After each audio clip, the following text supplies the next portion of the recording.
Hey guys, welcome back on my YouTube channel Learn with Fun Biology. So here Anthony Goswami और Unacademy educator and NEET mentor. आज के इस video के अंदर मैं आपके साथ डिस्कस करने वाली हूँ ह्यूमन रेस्पिरेटरी सिस्टम। इससे पहले मैं 2 चैप्टर कवर कर चुकी हूँ। एक है डाइजेस्टिव सिस्टम और दूसरा चैप्टर है ह्यूमन रिप्रोडक्शन। तो दोनों चैप्टर मैंने बहुत प्रॉपरली आपको एक एक लाइन समझाई है एनसीईआरटी की। सो आप प्लेलिस्ट चेक कर सकते हो। प्लेलिस्ट में मेरे बहुत सारे नीड रिलेटेड वीडियोस आपको मिल जाएंगे। अभी मैंने नेक्स्ट चैप्टर स्टार्ट किया है breathing and exchange of gases, जिसके 2 वीडियोस ऑलरेडी आप सबके पास है तो देख सकते हो। अभी हम शुरू करते हैं ये वाला वीडियो, ठीक है। सो ह्यूमन रेस्पिरेटरी सिस्टम में जितना कुछ भी दिया हुआ है उसके मैंने कुछ प्रॉपर नोट्स भी बनाए हैं, तो आप देख सकते हो, जो कि मैं भी आपको समझाती रहूँगी। पर थोड़ा सा यहाँ पर हम देखते हैं कि एनसीईआरटी में क्या दिया हुआ है।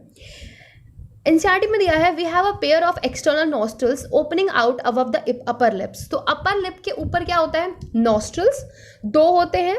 It leads to a nasal chamber through the nasal passage. तो इसके बाद क्या होगा? जो हमारे एक्सटर्नल नॉस्ट्रल्स हैं, जो कि 2 होते हैं इन नंबर, वो किस में ओपन होते हैं? नेसल चैम्बर में through the nasal passage.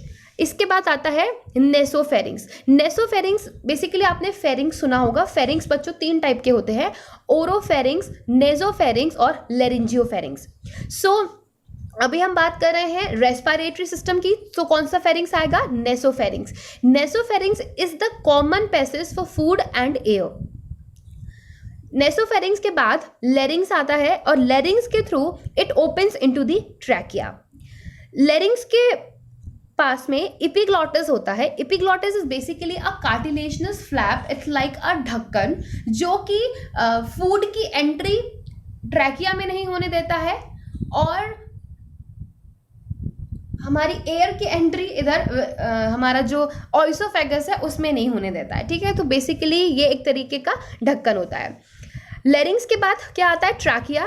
Trachea start कहाँ से होता है? Start from mid thoracic cavity. अब आपको अच्छे से प्रॉपरली पता होना चाहिए कि ये जो आपका नेक के नीचे का जितना एरिया है, टेली और स्टमक जहाँ से स्टार्ट होता है, उससे पहले का पूरा एरिया कहलाता है थोरेसिक कैविटी।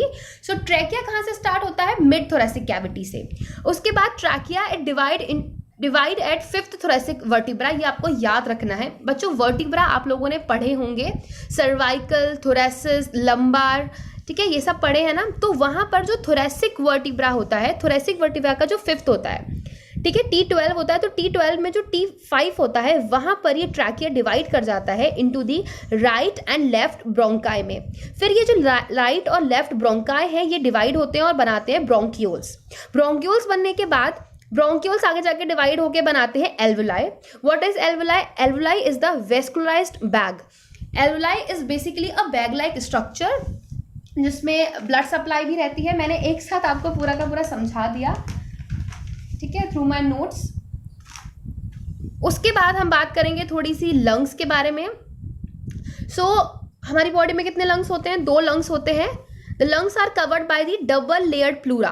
तो 2 लेयर की प्लूरा होती है, एक जिसका नाम है विसरल और एक पेराइटल। तो ये जो विसरल प्लूरा होती है ये किसके टच में रहती है? ये रहती है लंग्स के टच में, और पेराइटल ये बाहर वाली जो साइड होती है उसके टच में रहती है। इन दोनों प्लूरा के बीच में एक फ्लूइड भरा रहता है। इस फ्लूइड को हम बोलते हैं pleural fluid. And pleural fluid का फंक्शन क्या है, काम क्या करता है ये? It reduce friction on lung surface. जो लंग की सरफेस है वहां पर ये फ्रिक्शन को कम करता है। नेक्स्ट हम बात करेंगे इस पार्ट के बारे में। ये सब आपके एनसीईआरटी में दिया हुआ है, आराम से पढ़ोगे, एनसीईआरटी में सब कुछ मिल जाएगा। हमारे रेस्पिरेटरी में 2 टाइप के पार्ट्स कहलाते हैं। एक होता है कंडक्टिंग पार्ट और दूसरा होता है रेस्पिरेटरी, इसको हम कहते हैं एक्सचेंज पार्ट। कंडक्टिंग पार्ट क्या होता है? From the external nostrils to the terminal bronchiole, इतने पार्ट को हम बोलते हैं कंडक्टिंग पार्ट। कंडक्टिंग पार्ट का काम क्या है? ट्रांसपोर्ट करना एयर का, क्लियर करना फॉरेन पार्टिकल्स को, जो भी बाहर के फालतू के पार्टिकल्स आ गए हैं उनसे बचाना, डस्ट पार्टिकल से बचाना, और एयर का ह्यूमिडिफिकेशन करना हमारी बॉडी के टेम्परेचर के हिसाब से। ये हो गया कंडक्टिंग पार्ट का काम। दूसरा पार्ट आता है रेस्पिरेटरी और एक्सचेंज पार्ट। रेस्पिरेटरी पार्ट में आता है एल्वुलाई। एल्वुलाई मैंने अभी आपको बताया वेस्कुलराइज्ड बैग होते हैं।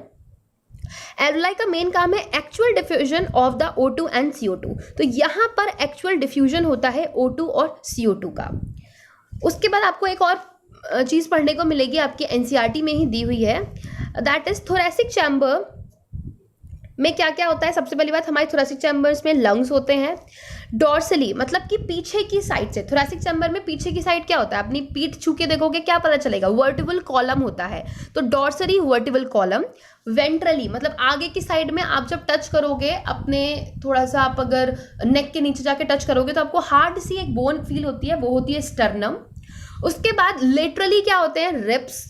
आप इसमें देख भी सकते हो इस डायग्राम में, लेटरली यहां से क्या आती है, रिब्स आएंगी। और लोअर में होता है डायफ्राम, और नीचे की साइड में क्या दिख रहा है आपको, लोअर में डायफ्राम, साइड से रिब्स, आगे से स्टर्नम और पीछे से वर्टिबल कॉलम। सो ये पूरी की पूरी बाउंड्री हो गई थोरेसिक चैम्बर की। ठीक है, ये मैंने पूरा प्रॉपरली आपको समझा दिया, बहुत जल्दी में सब कुछ यहाँ पर एक्सप्लेन कर दिया है। ठीक है, एक बार जब इससे पढ़ोगे ना तो सारा का सारा समझ में आ जाएगा, और मेरे नोट्स में मैंने वही सब लिखा है जो कि आपके लिए इंपॉर्टेंट है। एक लास्ट में हम और चीज़ क्लियर कर लेते हैं, इसको पढ़ लेते हैं। यहाँ पर दिया है respiration involve the following steps. So basically पांच स्टेप्स होते हैं रेस्पिरेशन के, तो इसको प्रॉपरली समझ लेते हैं। पहला स्टेप दिया है इन्होंने, ब्रीथिंग और pulmonary ventilation, by which atmospheric air is drawn in and CO2 rich alveolar air is released out. तो पहला प्रोसेस क्या होता है, सबसे पहले ब्रीथिंग होगी, या फिर हम इसको कह सकते हैं पल्मोनरी वेंटिलेशन होगा। सो इसमें जो एटमॉस्फेरिक एयर है वो अंदर आती है, और हमारे एल्वुलाई में जो कार्बन डाइऑक्साइड रिच एयर है वो बाहर जाती है। Diffusion of gases across alveolar membrane. तो ये जो डिफ्यूजन होता है, ये जो आना जाना चलता है, वो किस में चलता है, जो एल्वुलाई होती है उसकी मेम्ब्रेन में। उसके बाद transport of gases by the blood, फिर जो O2 अंदर गई है उसका ट्रांसपोर्ट होगा, और जो CO2 हमें सारे टिश्यूज से वापस लेकर आनी है उसका ट्रांसपोर्ट होगा इस थर्ड स्टेप में। Next, diffusion of oxygen and carbon dioxide between blood and tissue. फिर जो ब्लड और टिश्यू है उन दोनों के बीच में डिफ्यूजन होगा।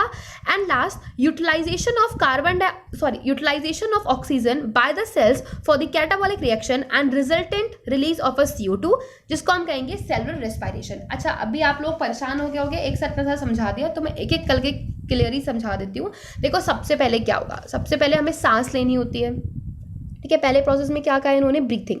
मतलब कि पहले में जो just imagine this is the atmospheric air, तो ये अंदर आएगी हमारी बॉडी के, और हमारी बॉडी में जो भी बाहर है जो भी CO2 रिच्ड एयर है वो बाहर जाएगी।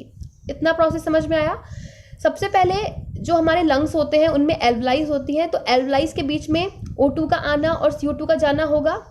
उसके बाद जब O2 यहाँ इस एल्वुलाई में आ जाएगी तो यहीं तो नहीं रहेगी, यहाँ पर जो इसके आसपास ब्लड वेसल्स हैं उन ब्लड वेसल्स में जाएगी। मतलब कि ट्रांसपोर्ट किसके थ्रू होगा, ब्लड के थ्रू। ब्लड के थ्रू, ये ब्लड है मान लो, तो ये ब्लड कैपिलरीज के थ्रू अभी कहाँ जाएगा, ये just imagine this is a tissue. So अभी यहाँ पर ट्रांसपोर्ट हो रहा है, ये रहा हमारा ब्लड और इस टिश्यू के बीच में ट्रांसपोर्ट हो रहा है, आना जाना लगा हुआ है। उसके बाद जब इस टिश्यू तक बात पहुंच गई, ठीक है, जब इस टिश्यू के पास ऑक्सीजन पहुंच गई, तो इस टिश्यू के पास जो भी न्यूट्रिएंट्स थे, जो भी इसके पास सामान था, अब उसमें क्या होगा, हम ऑक्सीजन का यूज़ करेंगे। ऑक्सीजन का यूज़ करके यहाँ से अब क्या रिलीज होगी, CO2। ठीक है, सो प्रॉपरली आई थिंक आप लोगों को समझ में आ गया होगा। आज का वीडियो कैसा लगा, अच्छा था तो please tell me in the comment section. मैं डेफिनेटली पूरा का पूरा ट्राई कर रही हूँ कि आप लोगों को बहुत प्रॉपरली समझा सकूँ।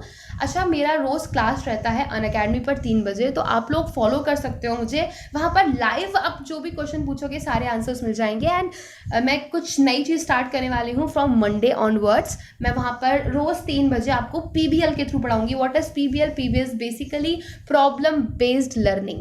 ठीक है, तो वो सब मैं आपको समझाने वाली हूँ। बट टिल देन गाइस, मिलते हैं नेक्स्ट वीडियो में। आप लोग मेरा टेलीग्राम ग्रुप फॉलो कर सकते हो। टेलीग्राम ग्रुप पे मैं रोज क्विज लेती हूँ 11 बजे, और उसके सारे एक्सप्लेनेशन आपको मेरे इस यूट्यूब चैनल पे मिल जाएंगे।